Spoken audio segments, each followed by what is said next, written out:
दुआ करें मैं शहीद हो जाऊं। नन्हे बच्चे की सुप्रीम लीडर खामनाई से ख्वाहिश का इजहार। वीडियो सोशल मीडिया पर वायरल हो गई उस वक्त जब मशरिक वस्ता इसराइल और ईरान के दरमियान बढ़ती कशीदगी की लपेट में है। जंग के साए फैलते जा रहे हैं और शहादत के मतवाले अपने ख्वाबों को हकीकत बनते देखना चाहते हैं।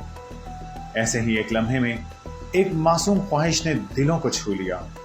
एक नन्हे बच्चे ने ईरानी supreme leader Ayatollah Ali Khamenei से मुअद्दबाना अंदाज में अर्ज किया कि रहबर मुअज़्ज़म दुआ कीजिए मैं शहीद हो जाऊं। ये मासूम सी ख्वाहिश सुनकर लम्हा भर के लिए खामनाई की आंखों में एक गहरी चमक उभरी।